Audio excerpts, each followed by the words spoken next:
नमस्कार दोस्तों, कहानियों की दुनिया में आपका बहुत बहुत स्वागत है। आइए सुनते हैं आज करतार सिंह सूरी द्वारा लिखी गई एक मार्मिक कहानी जिसका नाम है चित्री।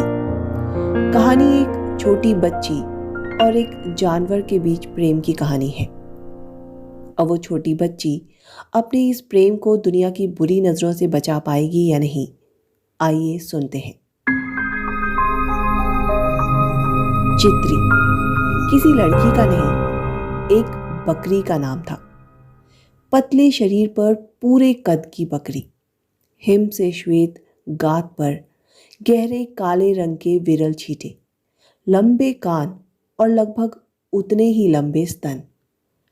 उसके शरीर की अद्भुत चित्रकारी किसी भी दर्शक को आकर्षित कर सकती थी, किंतु मासूम प्रसन्नी के लिए वे केवल बकरी मात्र ना थी, वो उसकी सखी थी, उसके घर की रानी।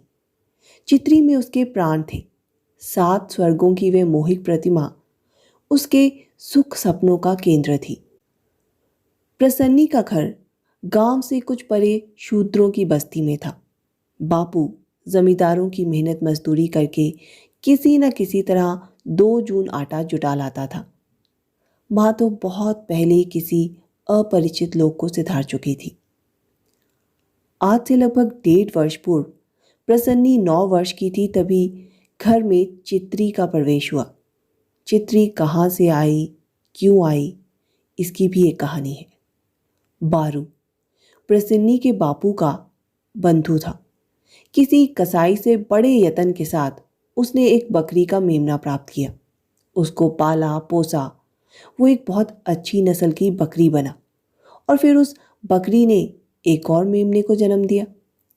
इन्हीं दिनों गांव में कुछ सरकारी कर्मचारी प्रधारे। उनके खान पान का प्रबंध जैलदार नत्था सिंह के जिम्मे था। न जाने क्यों जैलदार को सारे गांव में बारू की बकरी का ही मांस अधिक रुचिकर लगा। बारू से पूछा तक न गया और बकरी का मांस कटोरियों में ढलकर कर्मचारियों के सामने आ गया। कर्मचारी प्रसन्न हो गए। बकरी के मूल्य के रूप में बारू को 10 रुपए का एक नोट भेंट किया गया, जो उसने ये कहकर लौटा दिया, रहने दीजिए माई बाप, बकरी बापुरी की क्या बात है, हमारी भी जरूरत पड़े तो गर्दन हाजिर है, आप मालिक जो ठहरे। बकरी तो गई, पर बेचारे बारू को एक उलझन खड़ी हो गई। वे उस मेमने का क्या करे जो बिना दूध के बच ही नहीं सकता था। प्रसन्नी को उसे सौंपकर कुछ निश्चिंत हुआ। उधर मात्रहीना प्रसन्नी को एक स्वर्गिक खिलौना प्राप्त हो गया। छोटा सा कोमल कोमल जानदार खिलौना चित्री, जिसे पाकर उसकी नन्ही खुशियां जाग उठी। वे लगन के साथ उसे पालने लगी। दूध की प्राप्ति तो अनहोनी बात थी। छाछ मांग मांग कर उसे पिलाती रही, रुई की छोटी छोटी बत्तियों के साथ, और दूध के बहाने छाछ पी पी कर ही वे फलने फूलने लगी। उस छाछ में एक निश्चल मासूम हृदय का रस था। चित्री जवान होती गई। प्रसन्नी की उमंगों पर भी निखार आने लगा। चित्री का संग उसका स्वभाव बन गया, जैसे वही उसका जीवन हो। क्षण भर का बिछोह भी भार हो गया। सारा दिन वे बाहर खेतों की मेड़ों पर उसे चराती, सांझ को घर आती तो घास भी छील लाती और फिर वही घास झाड़ पोंछ कर छोटे छोटे पूले बनाकर उसे खिलाती। इससे भी संतोष न होता तो अपनी रोटी का कुछ भाग भी उसे अर्पण कर देती। उसकी कोमल काया पर घंटों हाथ फेरती, उसे रात को साथ लेकर सोती और फिर नींद में भी चित्री के सपने। अब चित्री नए दूध हो गई है, अब चित्री प्रसूता है, उसने 2 प्यारे प्यारे मेमनों को जन्म दिया है। उसके लंबे लंबे स्तन दूध से भरपूर हो गए हैं। मेमने उससे चिपट गए हैं।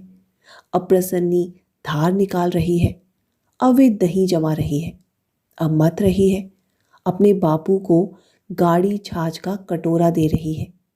उसमें माखन तैर रहा है, ठंडी ठंडी छाछ, मीठा मीठा दूध, गोरा गोरा माखन।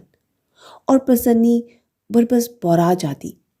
उसका बापू कभी कभी खींच उठता, किंतु प्रसन्नी के लिए तो केवल ऊपर भगवान था और नीचे चित्री।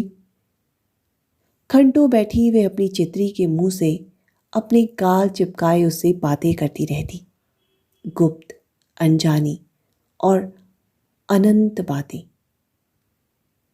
प्यार इतना गूढ़ हो गया कि पहले प्रसन्नी ही चित्री से सटी रहती थी, अब चित्री प्रसन्नी का आंचल थाम कर चलती।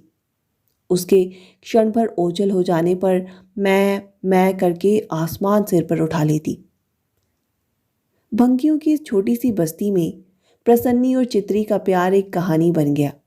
लोग चित्री का अर्थ प्रसन्नी और प्रसन्नी का अर्थ चित्री लेने लगे। प्रसन्नी के सपने साकार हो रहे थे। उसका दिल नाचने लगा, उत्साह गाने लगा। उसकी चित्री अपने नन्हे कोमल बच्चों की मां बनने वाली थी। फिर वे सौभाग्यशाली क्षण भी आया जब उसकी चित्री सचमुच मां बनी। अपने 2 बच्चों का कोमल शरीर अपनी विवल जीवा से चाट रही थी। चित्री जो आज से 1.5 वर्ष पहले एक बच्ची थी, प्रसन्नी ने जिसे मां की तरह ममता से पाला था, वही चित्री आज स्वयं मां बनी हुई है। कितना दिल को हुलसा देने वाला दृश्य था। प्रसन्नता के वेग में प्रसन्नी उछल पड़ी। चित्री के लंबे लंबे स्तन सचमुच ही तो दूध से भर गए थे, बिल्कुल वैसे ही जैसे वे सपनों में देखा करती थी। प्रसन्नी को बधाइयां मिली, भले ही उनमें परिहास था, उसके बावलेपन का संयुक्त निर्णय, किंतु उसके लिए सब सहज, स्वाभाविक और सार्थक था। उसने गुड़ मंगवाया, सबका थोड़ा थोड़ा मुंह मीठा करवाया और भी परिहास हुआ, किंतु एक बात पर तो सब सहमत थे। चित्री जैसी अच्छी नस्ल की बकरी गांव भर में दूसरी ना थी।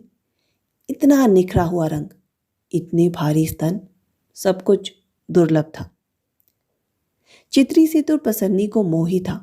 उसके बच्चों में वे कई गुना अधिक होकर फूटा। वे उसकी आत्मा के सफुंड थे।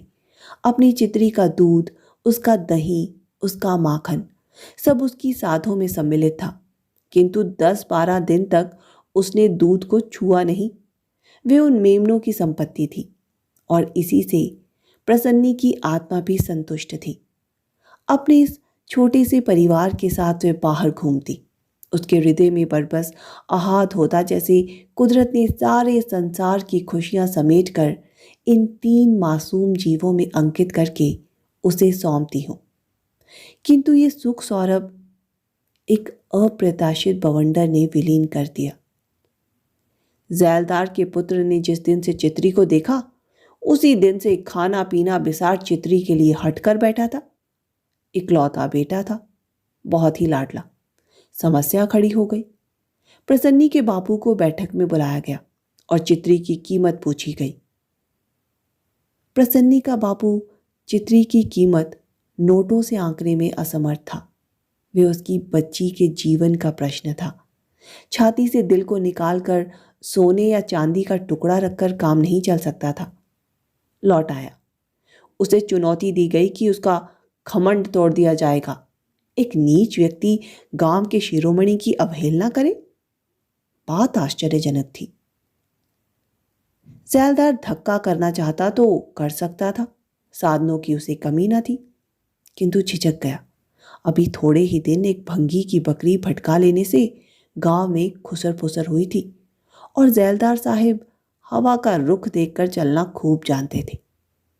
प्रसन्नी के बापू ने घर आकर प्रसन्नी को कुछ नहीं बतलाया। वह जानता था ऐसा समाचार सुनाने का परिणाम क्या हो सकता है।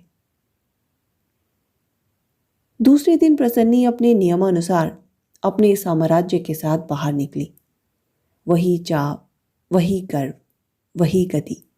तीनों संगियों को नहर के किनारे चरते छोड़ स्वयं पास की बेरी से हरी हरी कूपले तोड़ने लगी। उसके मेमने अब थोड़ा थोड़ा मुंह मारने लगे थे। चाहती थी खुलकर चरना सीख ले तो वे दूध मथने का स्वप्न भी साकार कर ले। उसने छोटी सी मटकी और मथनी का प्रबंध भी कर रखा था। अपनी छोटी तीखी पतले दस्ते की कुल्हाड़ी से वे पत्तियां उतारने में तन्मय थी कि ठा का एक भयानक स्वर उसने सुना। मुड़कर देखा तो हाथ की कुल्हाड़ी नीचे जा रही। एक लंबी चीख निकल गई उसके मुंह से। वे नदी की ओर दौड़ी। उसकी लाडली चितरी नदी के किनारे लोट लोट कर तड़प रही थी। साथ ही चितरी का मेमना भी चितरी की टांगों में ठंडा हो रहा था। दूसरा मेमना जरा परे सहमा ठिठका खड़ा था। प्रसन्नी की दर्द भरी चितवन घूम कर जैलदार के लड़के पर पड़ी तो उसके देखते ही देखते दूर खेतों में ओझल हो गया। प्रसन्नी अपने आप को संभाल न सकी और निढाल होकर चितरी के ऊपर गिर पड़ी। चितरी के पेट से लहू बह रहा था। उसका मेमना भी उसके लहू से लथपथ था, या अपने ही लहू से। वे समझ न सकी। पास ही पड़े एक भारी तीखे पत्थर को देखकर वे केवल इतना ही समझ सकी कि हत्यारे ने एक निशाने से दो शिकार कर दिए। जब मेमना अपनी मां के स्तनों से चिपका हुआ था। चितरी के मृतप्राय शरीर पर बिछकर प्रसन्नी ने अपने गालों को उसकी थूथनी से भींच लिया। चितरी की आंखें जो पल पल गतिहीन हो रही थी अपनी प्रसन्नी की आंखों में समाई हुई थी, जैसे कह रही हूं, ले सजनी मेरा अंतिम प्यार। ऐसे ही प्रसन्नी अपनी आलिंगन बंद सहेली बच्ची या मां को रह रह कर चूम रही थी। और उसके देखते ही देखते चितरी का शरीर जोर से कांप उठा और फिर सदा के लिए ठंडा हो गया। प्रसन्नी वैसे ही उस पर लेटी रही, स्तब्ध, अचेत। और जब प्रसन्नी को होश आया तो अपने घर चारपाई पर पड़ी थी। उसका बापू उसके सिर पर हाथ फेरता हुआ कह रहा था, होश कर मेरी बच्ची, ये देख, एक और जो है, इसे पाल पोस कर फिर इतना ही बड़ा कर लेना। प्रसन्नी ने चारपाई की दूसरी ओर दृष्टि फेरी। मेमना, उसकी चितरी की अंतिम निशानी, उसके हाथ चाट रहा था। पास खड़े पड़ोसियों की आंखों से आंसू टपक रहे थे। उन आंखों में चितरी के मरने का दुख अधिक झलक रहा था या उसके हत्यारे से बदला लेने का क्षोभ। इस रहस्य को प्रसन्नी का बोझल दिल न समझ सका।